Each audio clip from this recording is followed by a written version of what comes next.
Alors, tu vas peut-être pas me croire, mais j'ai réalisé ce projet en moins d'une heure avec cette application plutôt formidable. Et comme tu peux le voir, ça marche plutôt bien.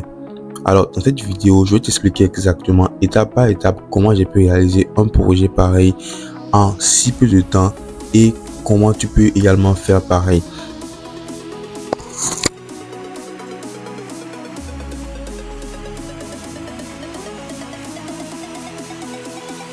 Alors, pour ce projet, tu auras besoin d'une planche de prototypage, des ESP au choix bien sûr, de quelques LED, de résistance, de 120 ohms de préférence et de quelques fils. Alors, de mon côté, je vais démarrer avec l'ESP 8266, mais ne t'inquiète pas, il y aura le code dans la description pour chaque ESP. Donc, déjà, on va essayer de fixer l'ESP, ajouter les LED. Donc, une LED par chambre, la cuisine, le salon et la chambre à coucher. Donc, fais attention, c'est la bonne positive de la LED qui va aller faire l'ESP et la bonne négative sera connectée à une résistance avant d'être reliée au GND ou bien à la masse.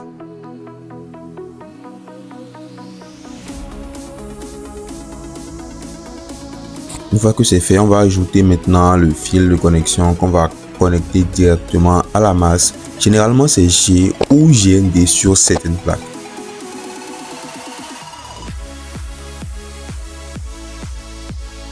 Alors, félicitations à toi, le montage il est fini. J'espère que tu as pu obtenir ce résultat parce qu'on va passer à l'étape suivante.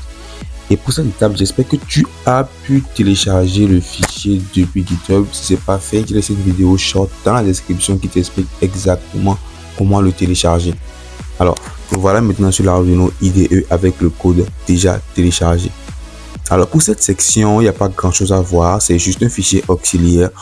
Et tu peux bien sûr jeter un coup d'œil et voir un peu à quoi il sert. Mais on n'aura pas à y toucher. On aura plutôt à travailler avec ce fichier-ci. C'est le fichier principal. Et c'est ici on va opérer toutes les modifications.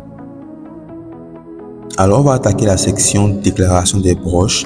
Je vais vous laisser une image en haut à droite qui vous montre exactement à quoi ça doit ressembler selon votre ESP. Donc, on définit la variable, le pin et le nom.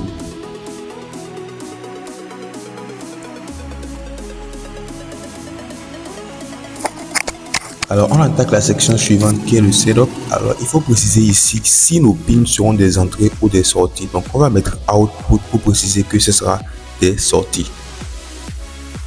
Ok, parfait. Maintenant, on va attaquer la fonction loop où on n'aura pas grand chose à faire. On va plutôt travailler avec la fonction smart command. Donc, c'est dans la fonction smart command qu'on va écrire toute la logique dont on aura besoin.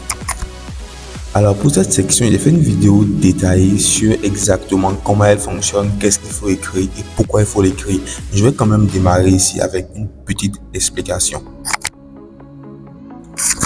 Ici, la logique est très simple. On va mettre if last command qui veut dire si l'application envoie salon. Donc if last command est égal à salon, on ouvre la collade, on fait digital write. Donc on fait digital write pour maintenant modifier l'état de la broche salon. Donc quand on fait digital write, il faut préciser si c'est low ou bien high, selon ce qu'on veut. Mais ici, on va utiliser notre logique. On va dire point d'exclamation digital read, ce qui veut dire mais le contraire de salon. Donc point d'exclamation digital read salon, ça veut dire contraire de salon. Donc si c'était à high, on aura low. Si c'était à low, on aura high. Ensuite, on va utiliser l'un des indicateurs visuels de l'application qui s'appelle bulb. Donc, on va utiliser la logique pay bulb qui veut dire on va envoyer dans bulb.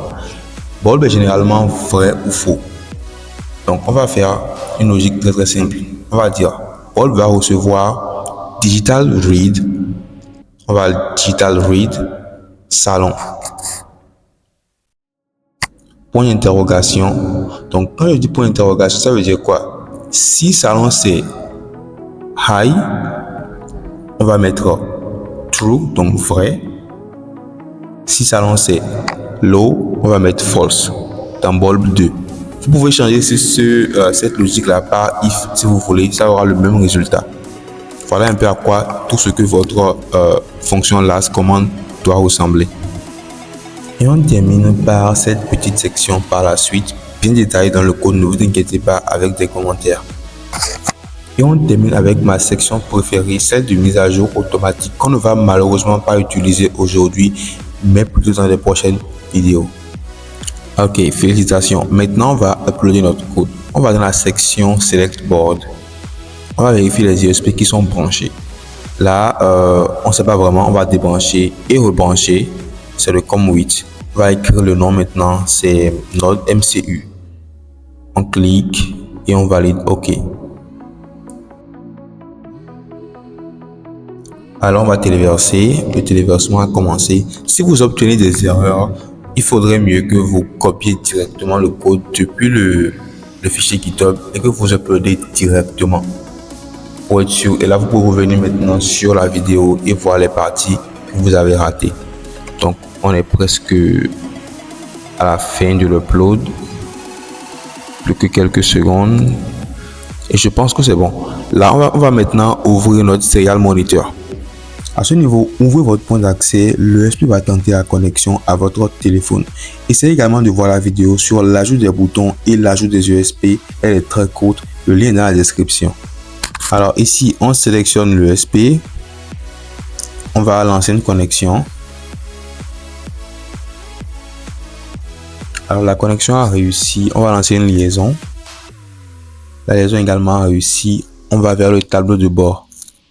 Donc, vous pouvez déjà observer les boutons que j'ai créés.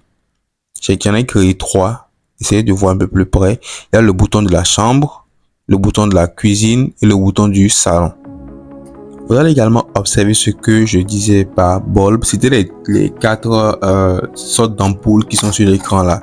Donc, elles sont soit vraies ou faux. Donc, comme vous pouvez le voir, la commande marche correctement. Quand la LED s'allume, elle s'allume également sur l'écran. En fait, c'est juste pour l'affichage sur l'écran. On pourrait se passer de ça. C'était juste pour voir en fait sur l'écran que la LED est allumée. Alors, il y a une autre section qui est vraiment très cool. Je ne vais pas trop en discuter, mais essayez d'observer un peu ce que je fais. Je vais juste écrire la commande directement ici, sans avoir créé de bouton, et l'envoyer vers l'USB. Donc, on va écrire cuisine.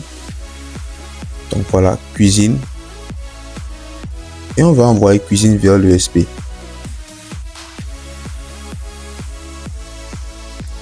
Et voilà.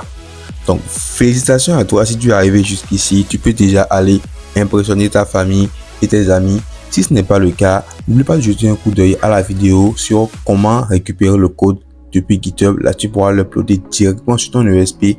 Et la vidéo également sur comment effectuer la connexion, l'ajout des boutons et l'ajout des USB. Si tu as des questions, bien sûr, n'hésite pas à les laisser dans la section des commentaires. Merci pour ton attention, j'espère que la vidéo t'a plu et on se dit à la prochaine.